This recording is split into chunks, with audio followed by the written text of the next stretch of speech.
أعوذ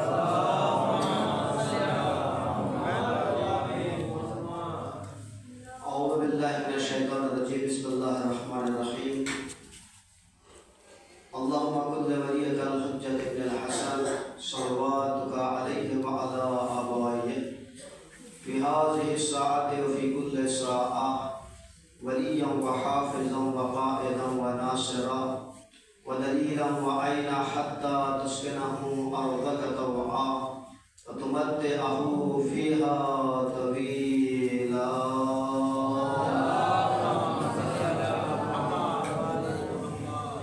رب اشرح لي صدري ويسر لي أمري واحلل عقدة من لساني يفقهوا قولي. بسم الله الرحمن الرحيم. الحمد لله الذي هدانا لهذا وما كنا لنهتدي لولا أن هدانا الله. لقد جاءت رسول ربنا بالحق. الصلاة والسلام والتحية والإكرام وعلى سيد أصل ما في الوجود سر الله في كل موجود نقطة دائرة الوجود صاحب لواء الحمد والمقام المحمود مولى ومولى الثقلين جد الحسن والحسين أبي القاسم محمد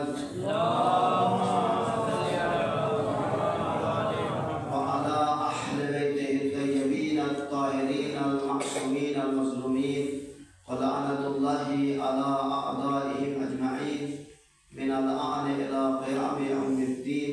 أما بعد وقد قال رسول الله صلى الله عليه وآله وسلم فاطمة بضعة مني صلى محمد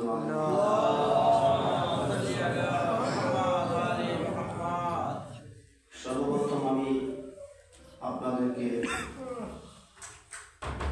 মা ফাতেমাতুজ জাহরা সালামুল্লাহ আলাইহার শুভ জন্ম তারিখে রাতে সবাইকে অভিনন্দন জানাই এবং আমাদের প্রত্যেককে যারা আমরা এখানে উপস্থিত আছি এই যে মিলাদ হচ্ছে যেন মিলাদ মনে হয় তার জন্য আমাদের সর্বপ্রথম কর্তব্য এবং দায়িত্ব সে হচ্ছে আহলে বাইতের উপরে সালাত করা।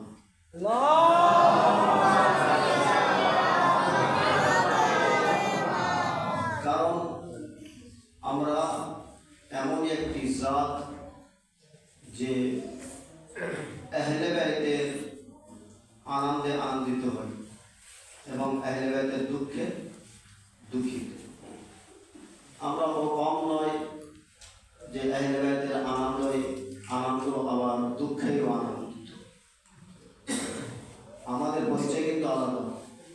আহলে বাইত যেখানে কষ্ট পেয়েছেন সেখানে আমাদেরও কষ্ট হয়। আহলে বাইত যেখানে আনন্দ উপভোগ করেছেন আনন্দিত হয়েছেন সেখানে আমরা আনন্দ পাই বা আনন্দ উপভোগ করি। আজ আমরা মা ফাতেমাতুজ জাহরা রাসূলের একমাত্র কন্যা তার জন্ম তারিখ পালন করতে এসেছি। আমাদের মধ্যে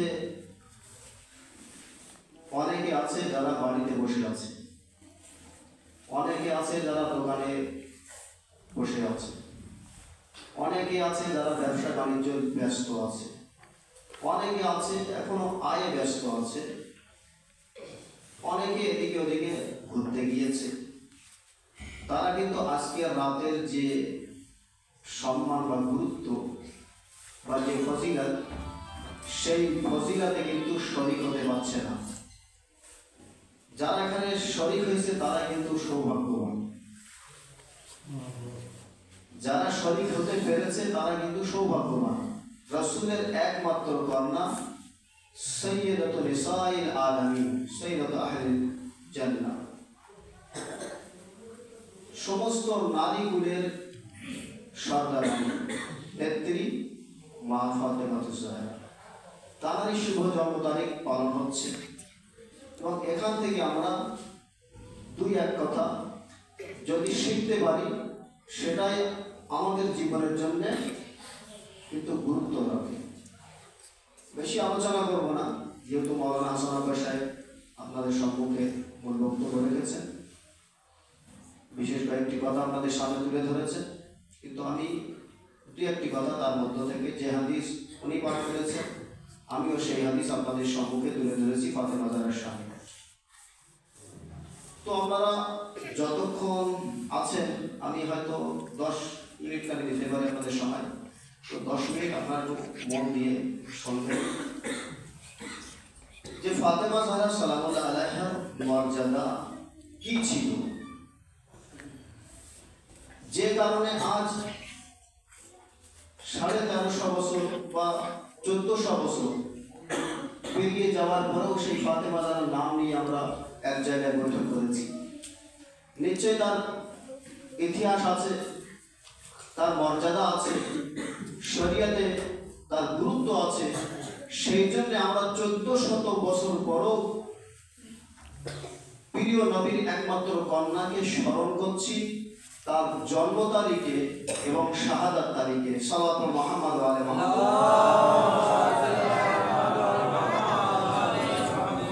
আল্লাহ রাসূল কি বললেন? ফাতেমা বাযআতু মিন্নি, ফাতেমা আমার একটি অঙ্গ।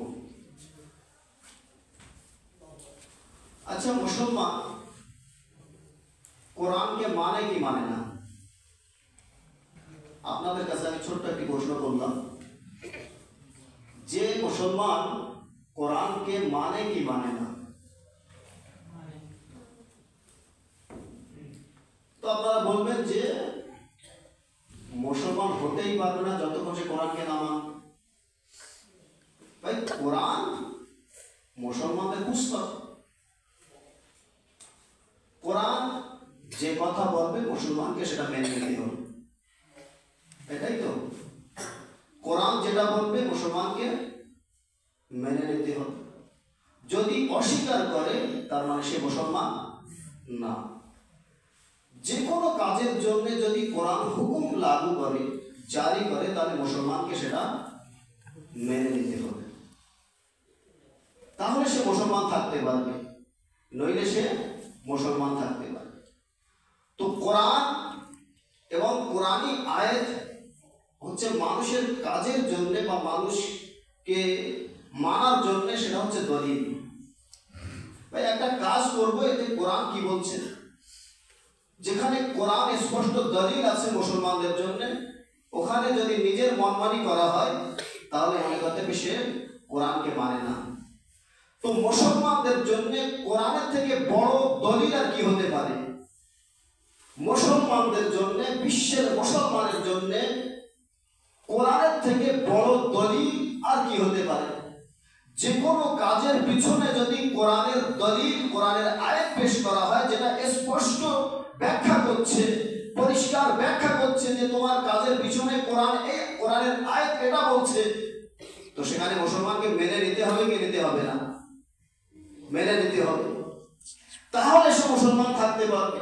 তো যেমনই ভাবে প্রত্যেক মুসলমানের কাছে কোরআন একটা দলিল, তেমনই ভাবে পয়গম্বর ইসলাম যে শ্রেষ্ঠ নবী হয়ে এসেছেন, যে কোরআন নিয়ে এসেছেন, তার কথাও কিন্তু আমাদের জন্য দলিল। মুহাম্মদ সাল্লাল্লাহু আলাইহি সাল্লাম যে কথাগুলো বলবেন সেটাও কিন্তু আমাদের জন্য দলিল। অতএব মুহাম্মদ সাল্লাল্লাহু আলাইহি সাল্লাম যে কথার নির্দেশ দেবেন, যে কথাটি বলবেন, সেটা কিন্তু আমাদের মেনে নিতে হবে। ওমা ইয়ানতিকু আনিল হাওয়া ইন হুয়া ইল্লা ওয়াহয়ুন ইউহা।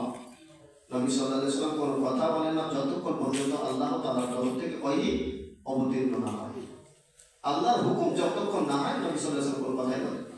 অতএব এই আয়াতের মাধ্যমে আমরা এটা বুঝতে পারছি যে মুহাম্মদ সাল্লাল্লাহু আলাইহি সাল্লাম যা কিছু বলেছেন আল্লাহ হুকুম মোতাবেক, আল্লাহ হুকুম মোতাবেক। তো মুহাম্মদ সাল্লাল্লাহু আলাইহি সাল্লাম যে কথা বলবেন সেটাও মুসলমানদের জন্য দলিল,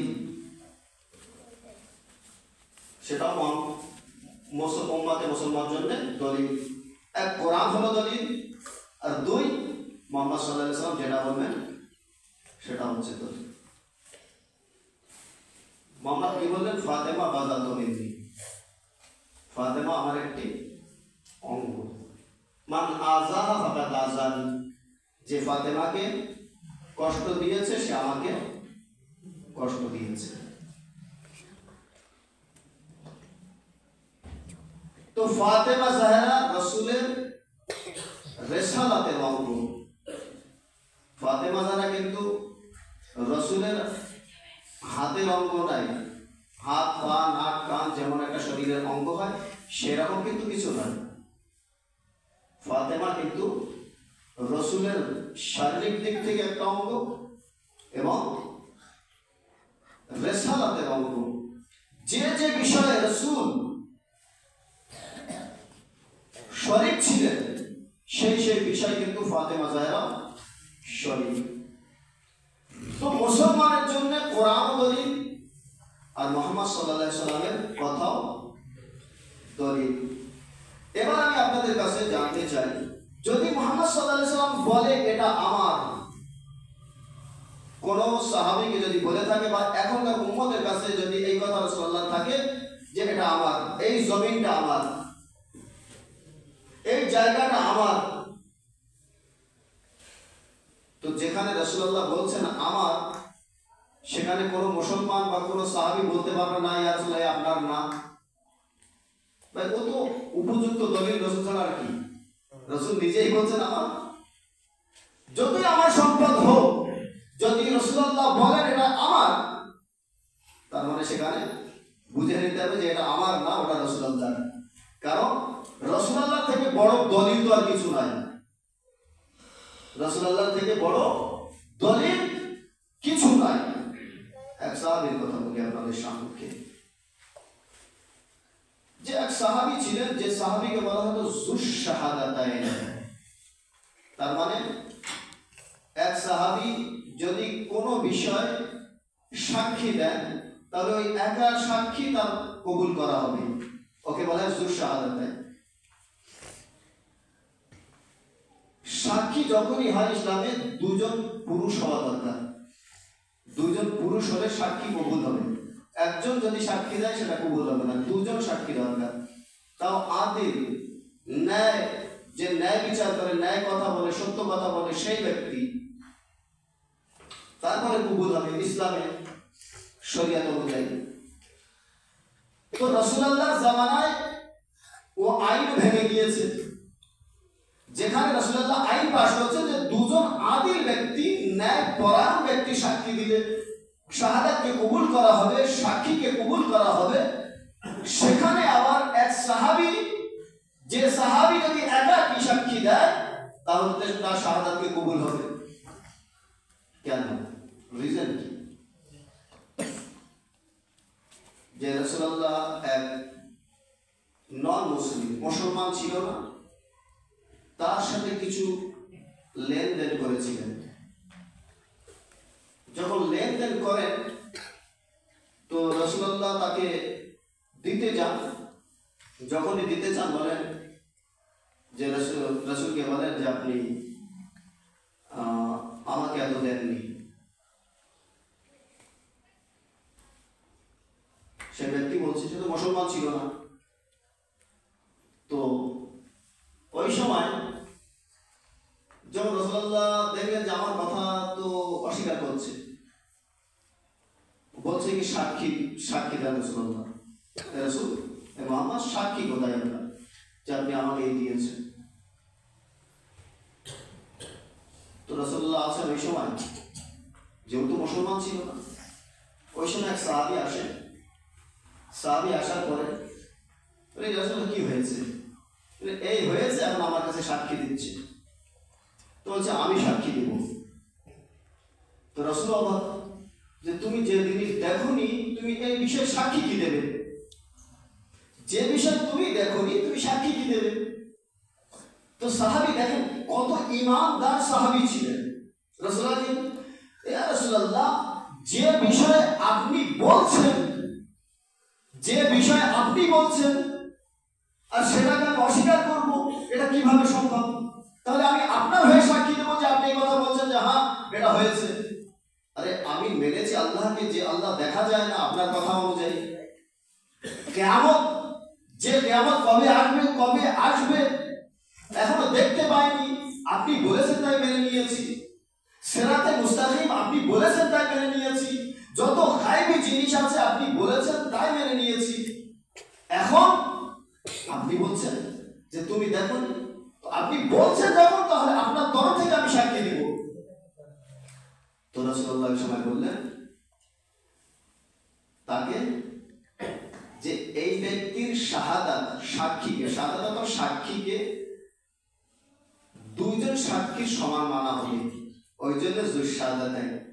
এতটা ফজিলত সেই সাহাবীর যে বিশ্বের মুসলমান তার গুণগান করে, তার গুণগান গান, যে এত ফজিলত তার, যে তাকে তার একটি সাক্ষীকে দুটো সাক্ষী সমান মানা হচ্ছে। তো যে না কুরাইশ বংশ থেকে, যে না আহলে বাইতের মধ্য থেকে, একজন সাধারণ সাহাবী, তার সামান্য ফজিলত নিয়ে মুসলমান চর্চা করছে। আর যে রাসূল বলছেন ফাতেমা বাদআতু মিন্নি মান আযাহা ফাকাদ আযানি, ফাতেমা আমার একটি অঙ্গ, তাকে মুসলমান ভুলিয়ে দিচ্ছে। সাল্লাল্লাহু মুহাম্মাদ ওয়া আলি মুহাম্মাদ। তো ফাতেমার মর্যাদা মুসলমান ভুলিয়ে দিয়েছে। এক কম আপনারা আছেন, যে কম আহলে গায়েব, যার মধ্যে মেন পয়েন্টে ফাতেমা দ্বারাকে স্মরণ করা হয়। আয়াতে তাতির ইন্নামা ইউরিদুল্লাহু লিইয়ুযহিবা আনকুম আর-রিজসা আলাল বাইত ওয়া ইউতাহহিরাকুম তাতহীরা। এই যে আয়াত কোথায় নাযিল হয়েছে সেটাও আপনাদের জানা আছে। এবং যখন আহলে বাইত আলাইহিস সালাম ফাতেমা যারার চাদরের নিচে এসে যান, তো জিবরাইল আমি জিজ্ঞাসা করেন, হে রব, এ আমার প্রতিপালক, মান হুম তাহতাল কিসা, এই চাদরের তলায় কারা? তো আল্লাহর হুকুম, হুম ফাতেমা ওয়া আবুহা ওয়া বা'লুহা ওয়া বানুহা। এই চাদরের নিচে ফাতেমা আছে, ফাতেমার বাবা আছে, ফাতেমার স্বামী আছে, ফাতেমার দুই সন্তান ইমামে হাসান হোসেন আছে। ফাতেমাকে আল্লাহ রাব্বুল আলামিন কতটা গুরুত্ব এবং মর্যাদা দিয়েছে। ফাতেমার ঘরের দরজা কিন্তু মসজিদে নববীর সরাসরি খোলা ছিল। এক সময় ওই মসজিদে নববীর দিকে সবার দরজা ছিল। অনেক সাহাবী যাদের ঘর ছিল পাশে, তাদের দরজা খুলতো কোন দিকে? মসজিদের দিকে। আল্লাহর হুকুম হলো যে সবার দরজা বন্ধ করে দাও, আর ফাতেমা যারার ঘরের দরজাকে খোলা রাখো। এক সাহাবী এসে জিজ্ঞাসা করছে, ইয়া রাসূলুল্লাহ, এ নাইনসাফি না যে সবাইকে যেভাবে দেখা হয়, আমরা জানি যে আপনি সবাইকে সমান নজরে দেখেন, কিন্তু কি দেখছি যে সব সাহাবীদের দরজাকে বন্ধ করে দেওয়া হয়েছে, আর আপনার বেটি ফাতেমা জাহরার ঘরের দরজাকে সেদিক করে খোলা রাখা হয়েছে। তো আল্লাহ রাসূল কি বললেন? এটা আমার হুকুম না, এটা হচ্ছে আল্লাহর হুকুম। তো ফাতেমা জাহরার ফজিলত, ঘরেরও ফজিলত আপনারা মজলিসও শুনেছেন। এর আগে কয়েকটি মজলিস হয়েছে, তার মধ্যে কত ফজিলত শুনেছেন। আজকে ফাতেমা জাহরার শুভ জন্ম তারিখের রাত। আজকে রাতে আমাদের প্রত্যেককে ফাতেমা জাহরার জন্ম তারিখে আনন্দ করা উচিত, এবং এই খুশিতে আমরা মিলাদ পালন করছি। বাস দু একটি কাসিদার ছন্দ করে আমি সমাপ্ত করতে চাই। যে কাসিদাগুলো উর্দুতে আছে, একটু সহজে বোঝার চেষ্টা করবেন, সহজ ভাষায় আপনারা। যে ফাতেমা জাহরার ঘরের যে কানিজ ভাসি ছিলেন, তারও কতটা গুরুত্ব। ফাতেমা জাহরার ঘরে মধ্যে ফিজা থেকে যে ফজিলত পেয়েছেন, যে 20 বছর যাবত কোরআনের ভাষায় কথা বলেছে। মানুষ যদি কিছু জিজ্ঞাসা করত, তার উত্তর কোরআনের আয়াত দ্বারা দিতেন। কে? জানাবি ফিজা। কেন দেবেন না? কারণ আহলে বাইতের পরিবারের মধ্যে তিনি একজন হয়ে গিয়েছেন।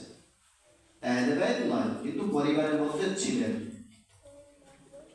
তো এক শায়ের ফখরি মেরাঠি বলে একজন আছেন, উনি সুন্দর ছন্দ গেয়েছেন ফাতেমা জাহরা এবং ফিজদার শান। যে মাঙ্গি फिजान दुआ खुल से आई रोटी, बांग्ला भाषाয় বলতাম রুটি, উর্দুতে বলে রুটি। মাগি ফিজানে দোয়া খুল সে, খুল মানে জান্নাত থেকে, मांगी मैंने चेसे, मांगी फिजाने दुआ खुल से आई रोटी, पंजतन के लिए हूरों ने पकाई रोटी। मांगी फिजाने दुआ खुल से आई रोटी, पंजतन के लिए हूरों ने पकाई रोटी। लेना देना है पड़ोसी पड़ोसी की तरह खालिक से, प्रतिवासी मतो लेन देन छिलो जनाब फिजा ताई बोलছেন। लेना देना है पड़ोसी की तरह खालिक से, कभी हमने तो कभी उसने पकाई रोटी।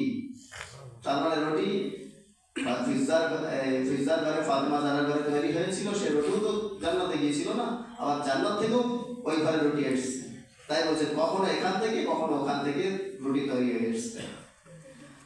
अबू तालिब का आगे कसीदा देखें, अबू तालिब का आंगन पंजतन का गहवारा है। अबू तालिब का आंगन, अबू तालिबের ঘর पंजतনের হচ্ছে দোলনার জায়গা, তাই বলছে अबू तालिब का आंगन पंजतन का गहवारा है, इसी आब हवा में वक्त फिजा ने गुजारा है। अबू तालिब का आंगन पंजतन का गहवारा है, इसी आब हवा में वक्त फिजा ने गुजारा है। कसीदा इससे बढ़कर और क्या हो बीबी फिजा का, इन्हें जहरा के शहजादों ने माँ कहकर पुकारा है। सल्लल्लाहु मोहम्मद কতটা ফজিলত জনাবে ফিজা, যে শাহজাদি শাহজাদা ইমামে হাসান, ইমামে হোসেন, জনাবে জাইনাব, জনাবে উম্মে কুলসুম মা বলে ডাকতেন কাকে? জনাবে ফিজাকে। এর থেকে কি ফজিলত দরকার জনাবে ফিজার জন্য? नस्ल रसूल असल में नस्ल बतूल है। फातिमा ज़हरा लक़ब হচ্ছে, পদবী হচ্ছে बतूल।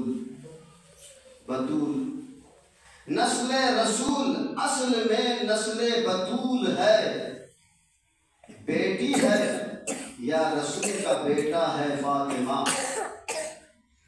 ज़ौजा अली का, ज़ौजा अली की मादर हसनैन बाद में, पर सबसे पहले उम्मु अबीहा है फातिमा। पर सबसे पहले उम्मु अबीहा है फातिमा। सजदा ज़ोहरा ने, ज़ोहरा एक नक्षत्र एक तारा नाम, सजदा ज़ोहरा ने किया ज़हरा तेरी दहलीज पर। सजदा ज़ोहरा ने किया ज़हरा तेरी दहलीज पर। फातिमा ज़हरा বারান্দায় সেজদা করেছেন, ज़ोहरा একটা সিতারা ছিল, তারা ছিল, তাই বলেছে। सजदा ज़ोहरा ने किया ज़हरा तेरी दहलीज पर, तेरे दरवाजे का नूरानी नजारा देख कर। तेरे दामन पर पड़ी है, तेरे दामन पर पढ़ी है उस नमाजी ने नमाज। तेरे दरवाजे का नूरानी नजारा देख कर, तेरे दामन पर पड़ी है उस नमाजी ने नमाज। डूबता सूरज उगा जिसका इशारा देखकर। ऐ नबी ज़ादी तेरी तस्बीह के सदक़े में हम, ऐ नबी ज़ादी तेरी तस्बीह के सदक़े में हम, राय लेते हैं खुदा से इस्तिखारा देखकर।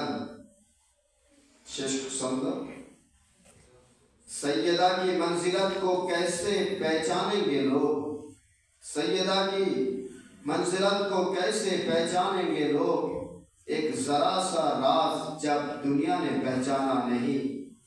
कह रही थी सैयदा खयात खयात लाएगा लिबास। फातिमा ज़हरा বলছিলেন যে দর্জি নিয়ে আসবে পোশাক। कह रही थी सैयदा खयात लाएगा लिबास। ये मलक को हुक्म था बच्चों को बहलाना नहीं।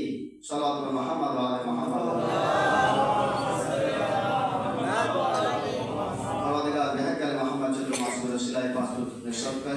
আমাদের ছোট্ট মাহফিল ও বিদায়